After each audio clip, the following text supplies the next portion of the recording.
So we're going to need to And scoot a bit. yeah, well, the webcam has to stay there because the wire is tight. So Scoot then. I can't scoot much more without hitting my computer. We're pretty good. Yeah. Okay.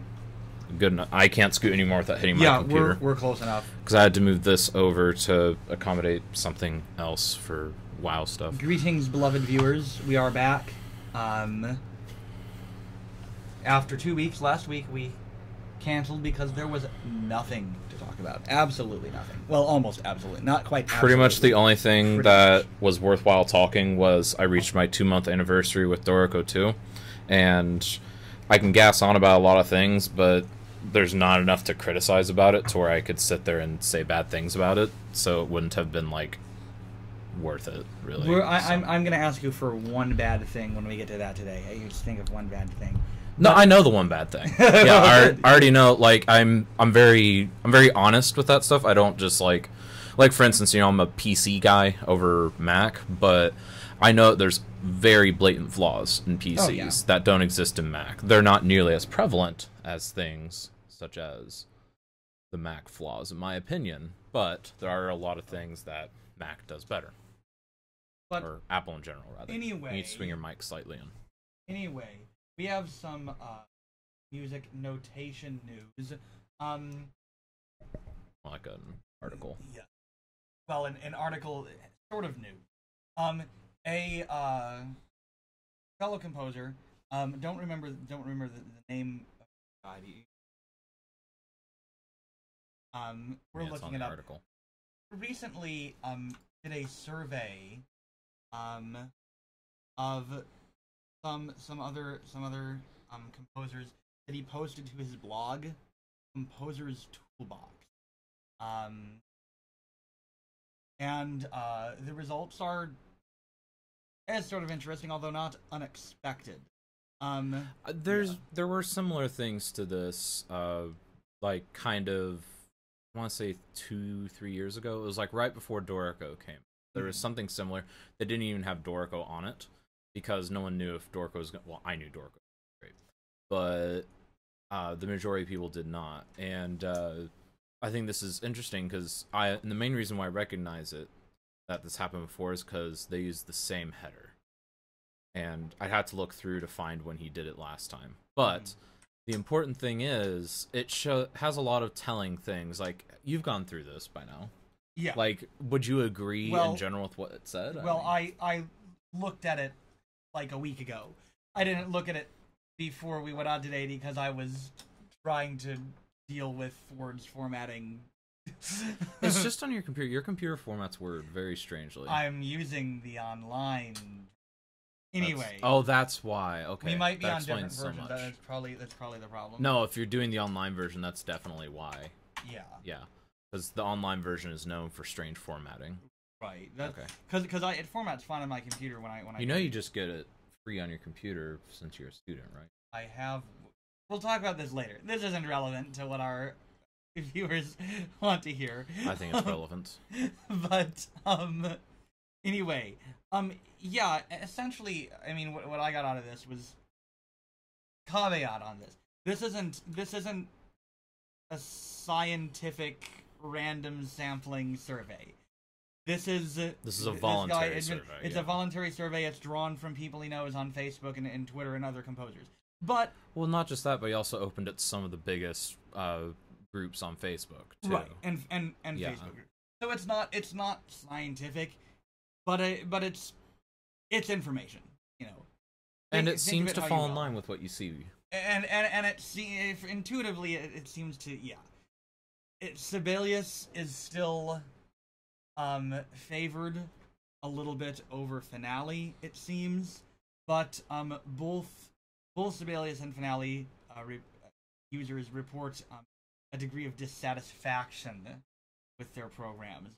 The small number of Dorico users who were surveyed, which unfortunately wasn't very big, I think he only found 5 who were Dorico users, were all happy. Yeah. Program. So just as this is one of the most telling areas here, this graph. Score of 1 to 5. How satisfied are you? Dorico nearly got 5 out of 5. Finale couldn't even squeeze to 4. Sibelius and MuseScore barely squeezed past 4. Lily Pond, of all things, nearly got 4.5.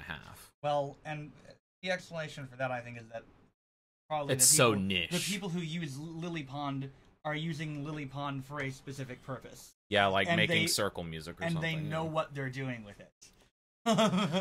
Yeah, so I would like that might be the one anomaly here is kind of the general favoritism of the Lilypad, just because it has such a niche audience and it's such a I guess a loyalist audience, you would almost say, because it really is for those very specific cases. Like if you wanted to write a circle piece, it's for complex engraving. Yeah, that's what it's for.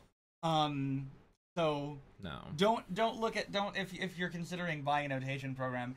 Don't look at this and be like, oh, maybe I'll do Lily Pond. Unless you really know, if you really know what you're doing and you've looked into Lily Pond and you know you want it for what you do, that's fine. As probably someone who is the closest thing to what would be considered a notation software expert, never start with Lily Pond. Evolve to Lily Pond if you need to for a project, but never switch to it as your primary software. Ever. That would be the dumbest mistake you can make. Anyways, moving on.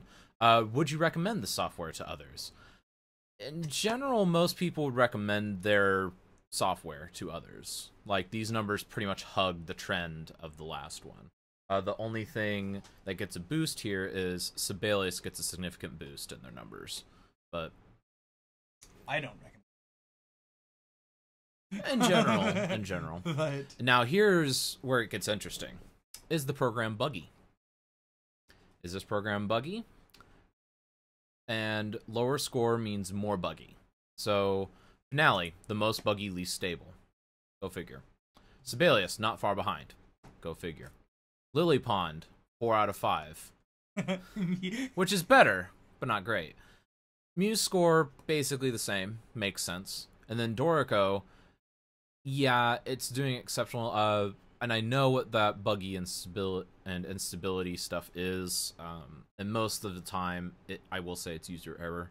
There are a couple of legitimate issues, but what interests me about that graph is that MuseScore has been ranked as more stable than either Finale or Sibelius. What a reversal!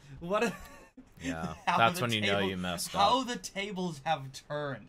I remember the days when MuseScore crashed literally every 5 minutes, and when I was an undergrad, unusable. When I was an undergrad, there was a composer. I'll just call her Samantha.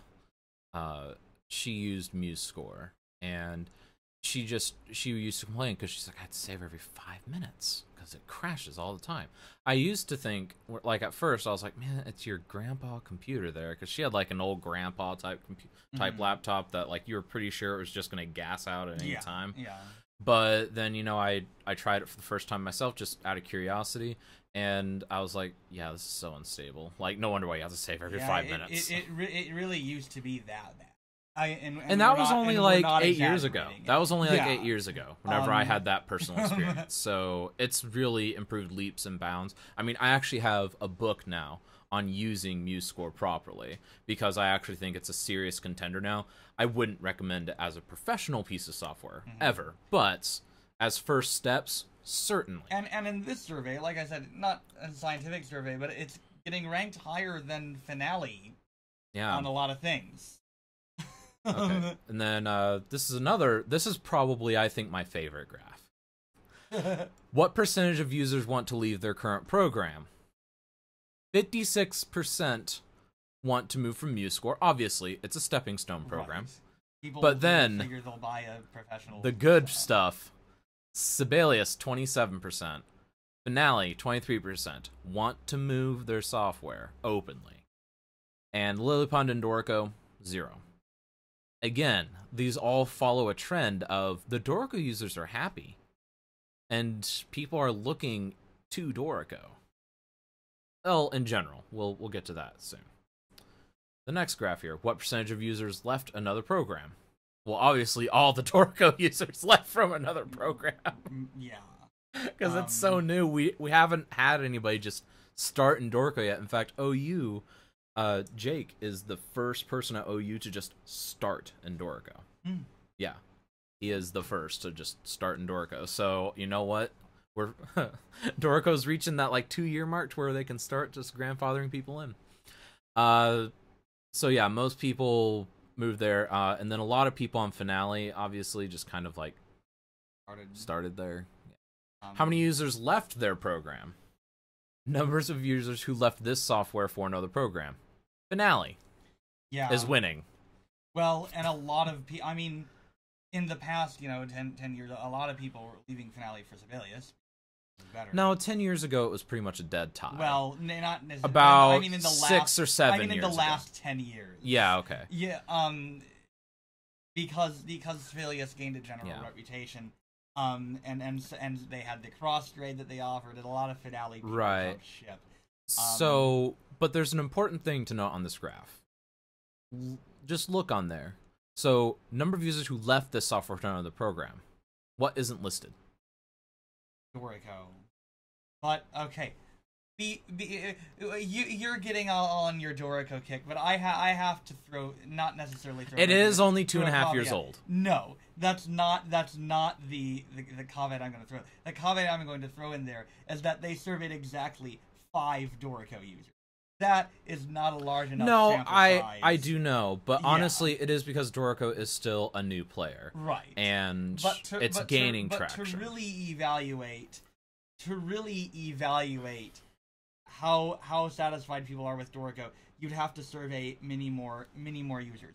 Now, well, in general, though, I can tell you that this really does fall in line because, I mean, there have been people that have said, oh, I will never try Dorico, but then they try it and then they stay, like, because I keep track of the forums, I keep track of the Facebook groups, and I would consider that to be a fairly large sample size, because if you use a software program, odds are, and especially if you have trouble, odds are you're going to post on the forums, post on the groups. It's not a sample size, personal experience. But in my personal experience, tentatively, yes, most of the people I've talked to who use Dorico are happy with the program. There's a couple who haven't been, but it's mostly been like user error. But the majority of the people, I mean, in my experience, seem to be happy with the program.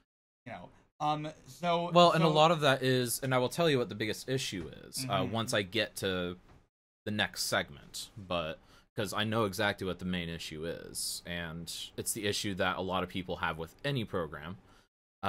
Spoiler alert. Okay, so number of users considering moving to this program. If people are moving, they're wanting to move to Dorico, basically. Like, it's the hot new thing. It's objectively better than the others. It makes sense. So, okay. And then here's the important part, the takeaways. Finale and Sibelius do continue to be the main players. Obviously. I mean, they're Finale and Sibelius. They're not dead yet, as much as we might wish they were dead. They're not dead. Finale has an attrition problem. That's not news. No. No, it's really not news. Sibelius has a good reputation as ECTUs. Yeah. I mean, yeah, it's weird, but yeah, it is objectively easier to use than Finale or something. I mean, there's a few bugs, but generally speaking, it works. Mm-hmm. Yep. Dorico is generating all the buzz right now. MuseScore is increasingly becoming a contender, but is mostly a stepping stone.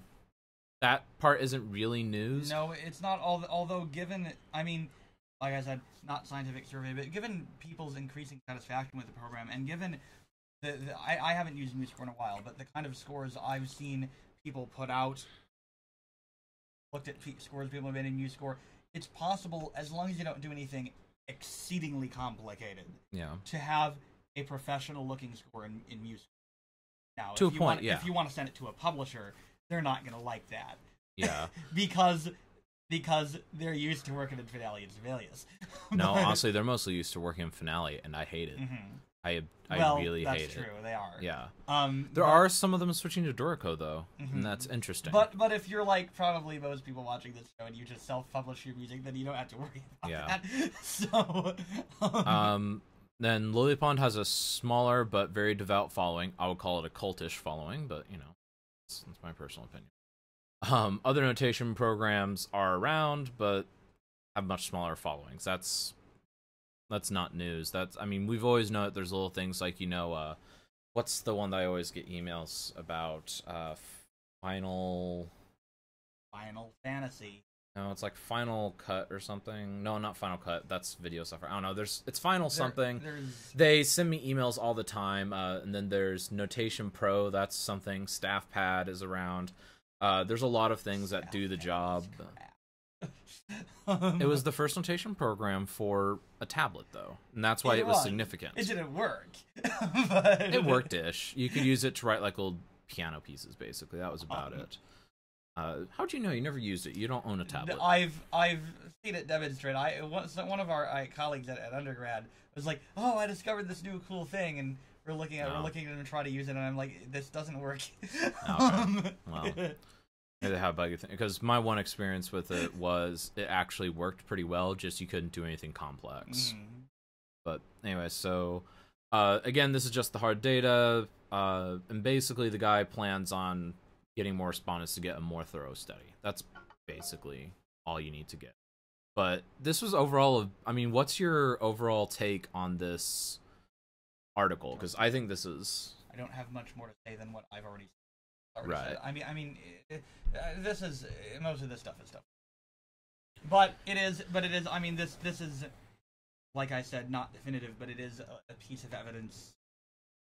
In addition to, I think most of our knowing that basically what's kind of software world. What the shattering of the finale Sibelius stranglehold. What this doesn't show is what we've talked about on here with Avid's having slowed to a crawl in their development of Sibelius. Yeah. And the question of whether Sibelius actually continues to be developed beyond what it is right now. So, well, honestly, like, my question to you is, if you were to repeat this in a calendar year from now, do you think that maybe the Sibelius holdings would be primarily Dorico? I don't think so, because people are slow to change. But I mean, I have Sibelius. Dorico will probably be the next notation program that I buy. I've said on here before, I'm not in a hurry to switch to anything right now because they write by hand. But I think that in 5 years, if Sibelius does not improve their development things here, I think there will probably be a lot of people, Sibelius users, who switch to Dorico, or even if they're doing the licensing and they don't own the program, it might if MuseScore keeps getting better, people might start switching to MuseScore, or Finale.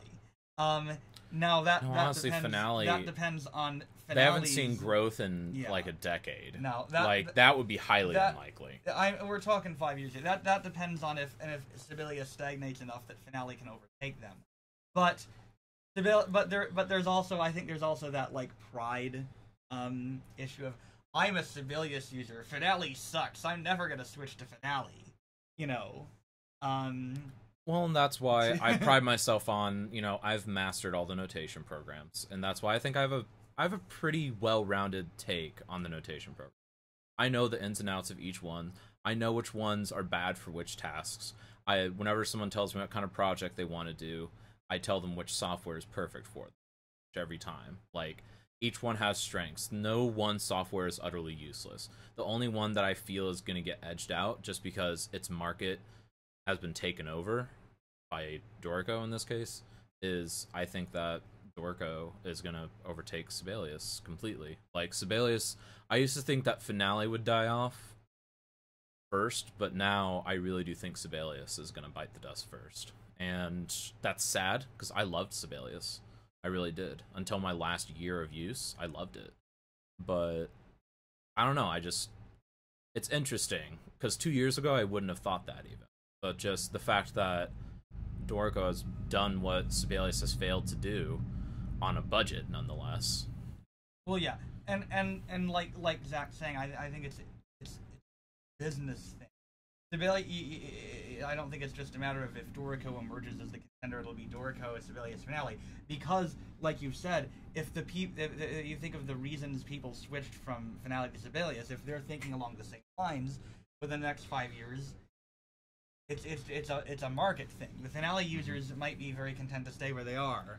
Yeah. Well, Sibelius users, if in my experience, most but not all, I would say in my personal experience, roughly 3/4 of Finale users are happy enough to just stay with Finale, and the core that do want to switch have mostly wanted to switch to Dorico. But more recently, I've started to see more people be like, you know what, Dorico actually has what I need, and they like the support structure. They like the fact that every 2 months we've got micro updates.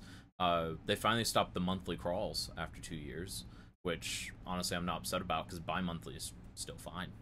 I mean, that's more than we get from Sibelius over a decade. I mean, okay, not over a decade, but you get the idea. But anyway, yeah. Yeah, very interesting. We'll have the article posted. Now, I'm sure you want to. No. We need to talk about other stuff first, then we can get into that. I do want to. Well, okay, we'll do that later. No, what do you want to say? That could be easy. We have plenty of time. Easily. That topic. Couple general, yes. Oh no, I'm just mocking you because you were doing this. Hands. No, I'm not sure what you were doing. Were you petting the computer? I sometimes do pet my computer. You should just read the next thing. Something interesting. There's a pianist named Nicholas Phillips who has launched a project called #45 miniatures. 45 miniatures, not referring to he wants to have 45 miniatures, but 45 miniatures as in miniatures in some way related to President number 45. He's put out a call for scores, short piano pieces, or sets of miniatures, with material derived from Trump-related concepts. So some of the things he suggested are things related to like the 140 character Twitter limit. Yeah. Things relating to Donald Trump's speech patterns and stuff like that. This started as as something that he just put out privately to his composer friends on Facebook and Twitter and stuff like that. And he already has 45, ironically, or not ironically, coincidentally, 45 composers involved in the project. But he's opened this call of scores to anyone who's interested. There's a website I'll be right up. back. Keep talking. Okay. And, yeah, a lot of composers have gotten involved in this. Golly, Mark Melidis, a couple of the bigger names, I suppose. But this is something to be aware of. If political music is something that you're interested in, something to follow, or if you are interested in writing music on this topic, the call for scores is open to any composer, and he's very open to the kind of things he's looking for. So, an opportunity perhaps for composers and pianists as well. So www.45miniature.com. Now, something I like about this is I like kind of composer collab projects. Yeah. I think composer collab projects are probably more important than our solo works, because joint efforts get kind of joint gains. And also, in this case, it's something that is very socially relevant, and whether you are for or against 45, you're going to be interested. Well, and the project, I should say the project is specifically intended, I think, as criticism / protest. No, I'm talking about from an audience perspective. Yeah. So if you're a Trump supporter or you're neutral on the issue, you're still gonna go see it. You can. Yeah, it might be if interesting. anything, just to mock it, but Mm-hmm. it does drive people into the door. Yeah. But yeah, and I think we've talked about on here before the idea of collaborative composer projects, particularly writing sets of miniatures together. I still want to do something before I leave OU. And while I don't necessarily know that he's planning on having a performance with all of these performed, in a row, I think it's more of a just we want to have this kind of body of repertoire surrounding these issues. he has talked about, I mean, there's something on the website about the opportunity eventually to do a, what you might call it, an album, to do a record with some of these pieces on it. So I think that, I agree with you. I think this is, whether or not you're for or against Trump, this is an interesting thing, and possibly because I think these are good things for composers to do, possibly it could be something influential and inspiring people to come up with similar projects. Oh yeah, yeah. 100%. Because like I said while you were gone, I was saying there's several pretty big name prevalent composers in the field who have contributed things to this. Well, and it's not only because they're passionate about the thing, it's because most professional composers, and I've only started to realize it in the last few years of my collegiate studies, but most realize that you have to do this kind of stuff to further the field. So, yeah, I think that's really good overall. Alright, so what do we have next? Continuing on, just new records. This came out last week. But how many times did you type the pianist Nicholas Phillips thing? It kept messing up, and then I kept deleting it, and then it kept Okay. Zach's he wanted to talk about this 3 times in a row. Irrelevant things about the formatting on our document again. Anyway, new record. Composer Eric Moe just put out an album called Uncanny Affable Machines. This record contains 6 pieces for solo instrument with or without electronics. I think there's 3 pieces with electronics and 3 without. All of them are based somehow on the concept of mechanization. So the combination of performer and fixed media. For example, the performer having to orient him or herself to the strictures fixed media part, or just some of the mechanization concept deals with playing technique. So Eric Moe wrote, for example, a couple piano pieces. Well, a piano piece and keyboard piece in tuning, and both of them are highly technical, and in the way they have to be realized, they deal with the idea of mechanization and I guess robotic playing, and the interaction of. This is available from New Focus Recordings. Check it out. It's a good album. I listened to the whole thing. There's some really cool stuff on there. One of the pieces is for just drum set, and it's pretty awesome. I think I detect some Neil Peart influence in there, which, as a Rush fan, means Of course, a you'd lot. be into that. Hooray for Rush! And then Silly Canadian bands. And then Navona Records and Ravello Records. It's just your monthly reminder to check out their monthly releases. I'm not going to go through all of them because at the point they release month, but some of you who may be tuning into this show for the first time, I like to mention it because it's a very good source for music. Navona and Ravello Records, both imprints of Karma Records. And finally, in premieres this week, the Timestamp Festival in New York just got over. The Timestamp Festival is a new festival, has a lot of performances of works by contemporary composers. I'm just pointing out the 2 world premieres. Correct me if I'm wrong, but isn't that like a more, isn't that like a very public one, too?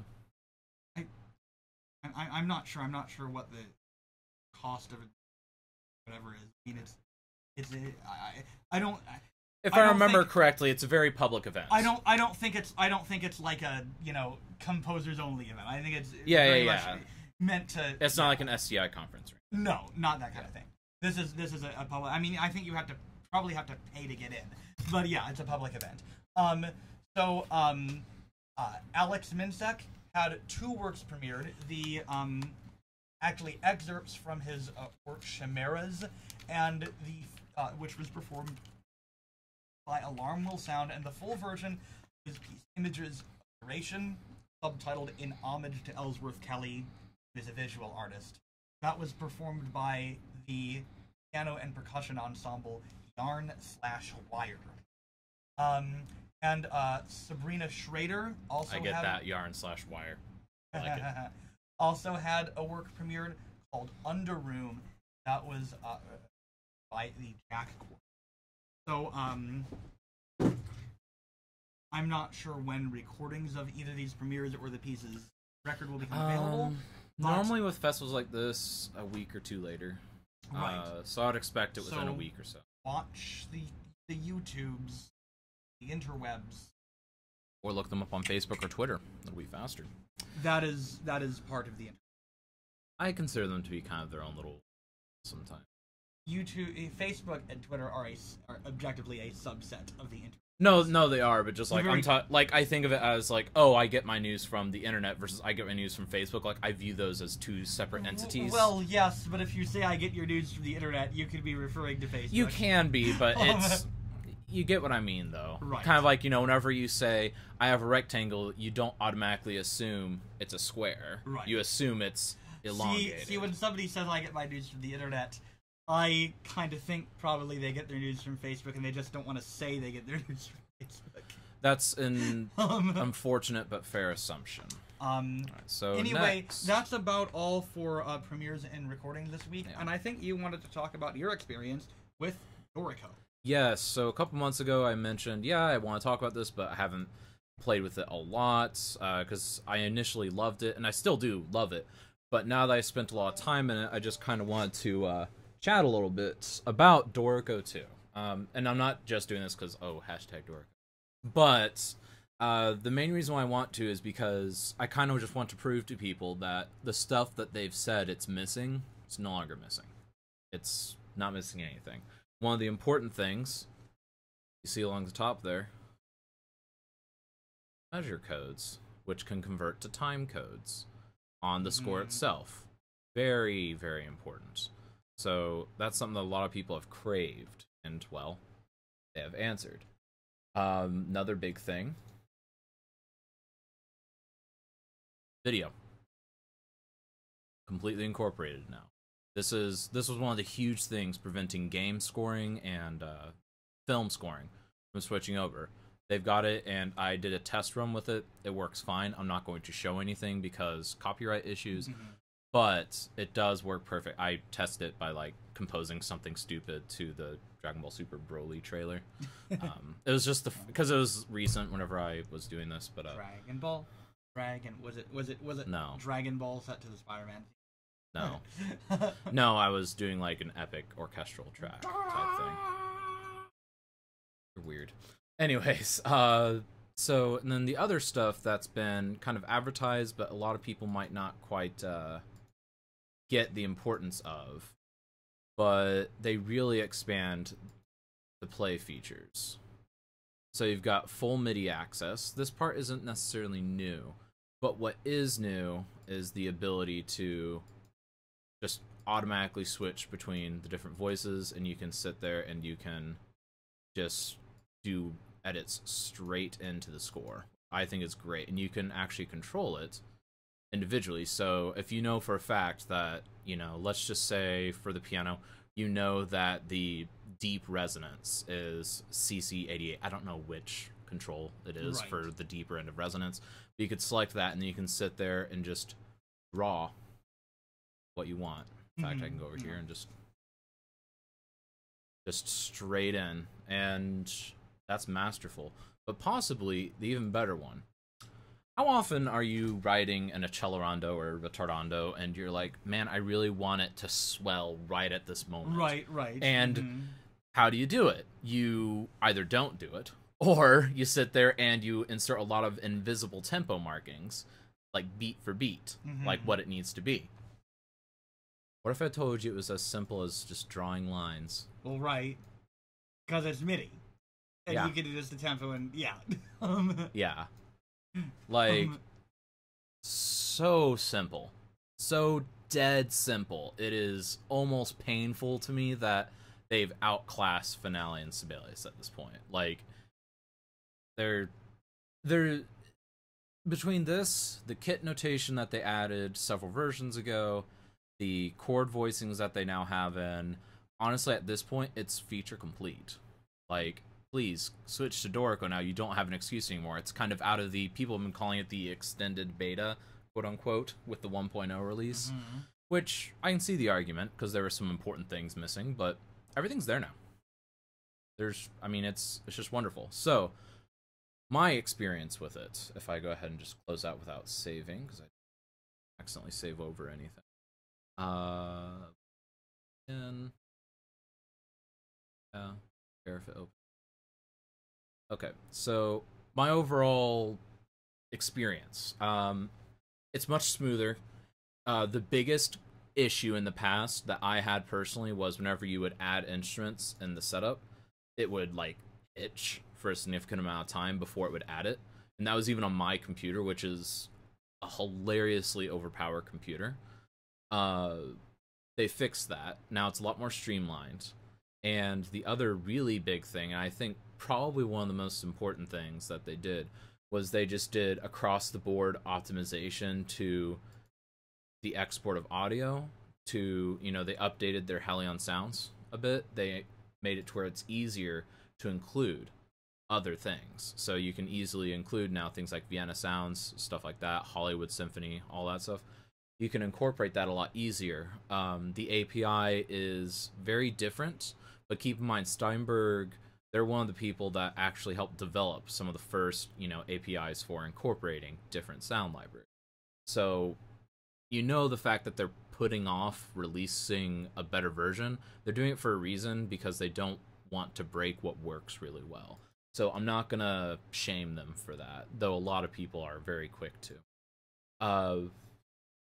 Overall, the engraving like the workflow, the engraving, all that great. The one complaint I do have about Dorico right now that I will say is it's not really a game breaker for me, but it's just a minor annoyance that I have to remember sometimes, is there's still no way to have just like a master title page. It's like just a title page that I can say, hey, pull Zach Daniels title page and then insert my stuff. That's a very minor issue, and that's actually one of the only things I can come up with. So a master title page across more than one score, So basically, like, have a default, because like the way you do it in Dorico, it's actually quite nice. You sit here and you just say, okay, project title, and then whenever you change your project title, it changes that. It'll change this. It'll change everything in the score that is marked as project title. And it's the same thing for composer, editor, writer, lyricist, all copyright, all that stuff. The problem, though, is like I have one publication set that I use, and I have to recreate that. Right, every time. Every time. Now, the way I found around that is I have a, quote, finished piece in Dorico with a single flow in it that's literally just title page. It has 4 blank measures in it, which is enough to create a flow. And it's literally just this. Like, this is a flow that I have to import every time as a movement. So, and this is where the annoyance comes in. Due to that fact that there's 4 invisible bars, you have this lovely thing. So, actually, I'm going to squeeze this over here so that people can see. So, pay attention to the top right of the Dorico window.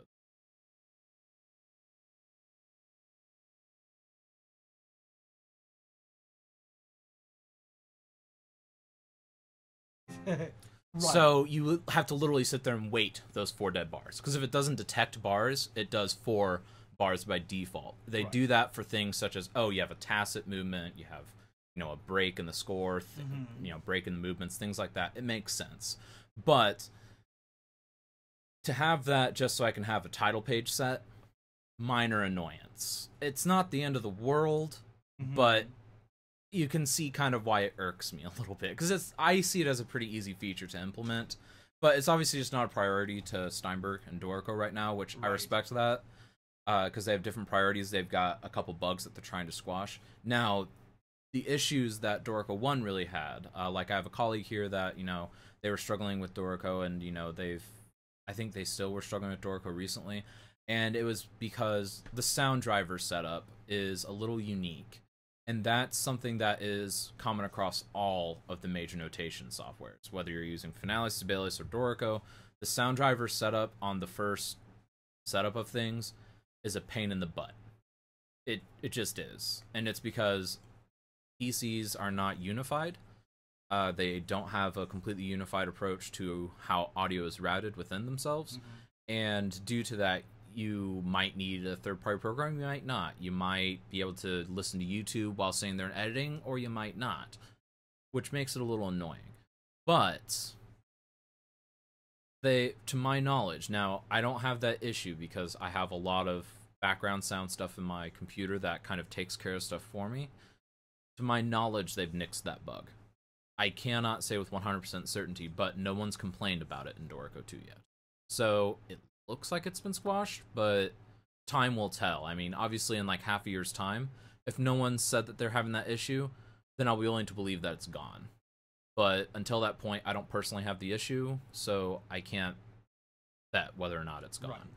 Right. So overall, after 2 months with Dorico, just kind of my faith is unwavered. Like, it's better than Dorico 1. They added a lot of features that needed to be added. They listened to their audience, which is something that other programs need to learn how to do.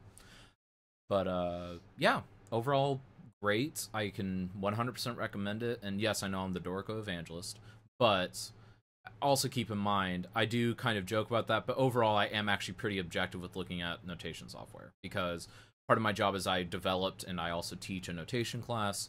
I also, help out with a lot of different notation type things on the internet and, looking at stuff and, troubleshooting things just because I enjoy helping people like that. And I know all the notation software pretty well, and I can just tell you that if you're looking into buying software today, if you don't choose Dorico, you're kind of choosing wrong. Just as a catch, as a master phrase. There's a couple niche cases where Finale might be the choice, or Lilypad might be okay, or even Dorico might, not Dorico, but or even MuseScore might be passable. But at this point, it's impossible for me to find a reason to recommend Sibelius. So that's kind of my summary of Dorico 2. You have any comments about what I said? Or? No, I haven't used it. Yeah. Yeah, so basically, I feel bad for anyone that buys Sibelius today. They chose wrong. I said earlier, I don't recommend it. And it's not because it's not because I think it's a bad program. It's because it's not updating, at least not updating regularly, much anymore. And I, if I were in the market, knowing that, I'd buy it. Yeah, I haven't used this program, but I've about it, and obviously here's Panorama, just like you can Gallery, except it actually works. Or Galley View is what they call it here. Galley. But yeah, I like this. Obviously a lot of people Dorico, and a lot of people have enjoyed it, like you. So and I was a long-time Sibelius user too. I wasn't just someone who switched to Sibelius and didn't like it. I loved Sibelius. I used to preach Sibelius, but I just can't anymore. I can no longer in good conscience recommend it. I can think of use cases for Finale. If you're doing something that is, let's just say, highly serial and, very specific with, okay, we need this note head to be, a millimeter to the right in order for it to align with what the performer sees. That kind of stuff, you can really only do masterfully in Finale. There's no other... I mean, Dorico's getting there, but Finale's grid system is much more advanced. Mm-hmm. If you're doing stuff like, the circle notation, graphic stuff, Lilypad. If you are just saying they're writing your first couple piano pieces for your freshman year of college, you can probably get away with MuseScore. And honestly, based on what I've seen from you, even stuff that's a little more complex, as long as it's generally conventionally stated. If you're getting into more unconventional notation, you probably want to. But if you're writing normal music, honestly, I think music. To a point, it really struggles once you get more than 8 staves in. Well, right. Or if you want to write for orchestra or something. But if you're writing chamber music, and if it's pretty normal. Yeah, if you're writing smaller chamber music, like, because after that it just starts to buckle, and it's not because it's a bad program, it's just because it's designed as kind of a sketching program. And I'm sorry if I'm offending anyone who uses MuseScore religiously, but that's just the way I view MuseScore. Feel free to tell me I'm wrong. I would like to hear the opinion of someone who thinks that that's a false statement. Your hate mail. Yes, please send me the hate mail, as you would always say. But yeah, so overall, the notation software scene is changing, and honestly, it's changing for the better. Except for Avid, which they just don't care. At least that's my theory. Like, So, out of curiosity, do you, like, what would possess Avid to just stop caring? They're making money.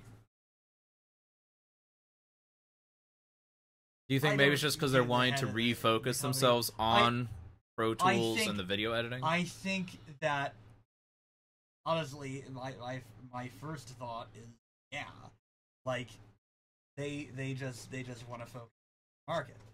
That's what they do. Makes sense that they're not doing shit with Sibelius. Yeah. Maybe they're planning some big they don't want to tell us about. Maybe they're just kind of dumb. With their team of 5. maybe they're just not very bright. But I honestly think that probably the reason. I mean, they probably just figure that that market isn't going to be profitable for them in 10 years, so they're phasing it out while they can. That yeah. Which, so. I don't know, and that really does line up, because the reason why I left Sibelius, it's not because a feature ticked me off. It's not because any of that.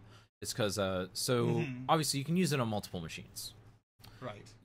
And to do that, you have to use that Avid Cloud thing, whatever. It's a good piece of software, except with Sibelius. So basically the story is, I was working school music IT at the time. And so I had 3 computers that I had registered with Sibelius. I had my Macintosh at work, I had my laptop, my Surface Book that I use everywhere, and then I have my master computer here. And it would not work at all on my master computer here. And whenever I would get to work here, it would boot out my license from the Macintosh, saying you don't have enough valid licenses. And so I called them, like, hey, will you purge my licenses? They're like, oh yeah, sure, it happens all the time. And I'm sitting there like, happens all the time. Okay. So then, I restart all that stuff. It's working fine. 2 days later, I open up a score because I needed to print something to show Dr. Lamb how it would look on the printed page. And what do you know? It's not working again, this time on my laptop. And so I spend hours on the phone with Avid trying to figure this out. And their end conclusion was that, maybe you need to get someone who's better with computers who can figure this out for you. And I kid you not, I actually asked them, I'm like, out of curiosity, how long have you been working in technology? I've been working 6 or 7 years now. And my one response was, okay, I built my first computer before that, and then I hung up. And at that point, I already knew, like, I was already testing the waters with Dorico, but at that point, it was just 100% sold to me that I'm not going back. Right. Like, and that to me, I mean, and the funny thing is, I also had Pro Tools installed on all 3 of them, and this is why I'm very convinced that they just don't like Sibelius. Pro Tools works perfect across 3 platforms. 100% perfect. Like, never had an issue, even with all the add-ons I have for Pro Tools. Perfection. Never went wrong. And then it just goes wrong the second you try and use Sibelius on more than one machine. And then whenever I had to fix that by purging all licenses, it would also purge all my Pro Tools licenses, which also made me angry, because Pro Tools is hard to reinstall. Like, yeah, it's a pain in the ass. It's a pain, but no, it's just like, I don't know. So that's why I moved away from Sibelius, and honestly, I think that's very telling, and I think that you're completely accurate. I don't think they care. They 100% don't care about Sibelius anymore, and my experience kind of proves that their lack of updates kind of proves that. And honestly, their lack of care in the current updates that they are pushing out also pushes. Well, I mean, when you fire all your programmers, And then they all moved to Dorico. I think the minute you know, maybe I'm over dramatizing things, but Avid might have looked at that and been like, uh-oh, they're out for revenge. Retreat. Yeah. Because that's what this. I mean, Dorico.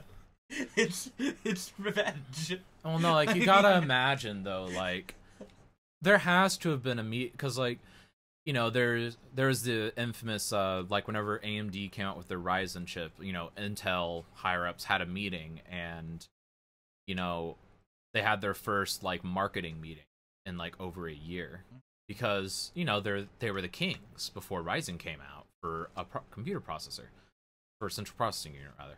And I like to think that something similar probably has happened in the last year at some point because of Dorico at, you know, Make Music and Avid, respectively. Okay, maybe not Avid because they don't care.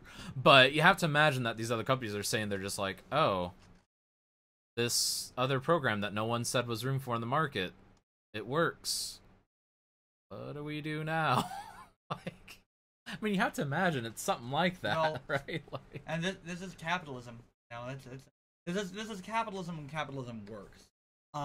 Capitalism doesn't always work. I think honestly this is capitalism at its finest. Like, and honestly that graph we talked about at the beginning, those graphs, they really do show the picture pretty well of, well, you aren't going to update your software, you aren't going to give us what you want, you're not going to fix all these crashing bugs and all that. We're going to go elsewhere. We're going to go to the software that doesn't randomly crash. Like, I think I've had one crash on Dorico that was actually Dorico's fault. And even that's kind of a stretch calling it its fault. But basically what happened is I unplugged my interface because I was on my laptop and I was running it through the interface. I unplugged the interface before I closed Dorico. Or actually, no, it wasn't the audio interface. It was the USB interface because it was what my dongle was plugged into. Oh, right. So basically, don't unplug your dongle before you close Dorico, and it won't yell at you. But if you do, then you'll have to sit there and close like 37 different windows. And I don't know why it's that many, but it's just an absurd amount of windows. So that's like really the only crash I've had, and honestly, that was kind of an order of operations issue on my end. Not something that's particularly out of the area. Yeah, exactly. It's just like, oh, I order of operations wrong. Better hold X for a while. But yeah. So anything else happen this week? That, you know? I don't think so. No, we managed to gas on for a while about what we had. So dude, we spent like 25 minutes talking about that article at the beginning. I'm impressed. Like even for us, that was pretty good. But yeah, I don't have anything else to talk about.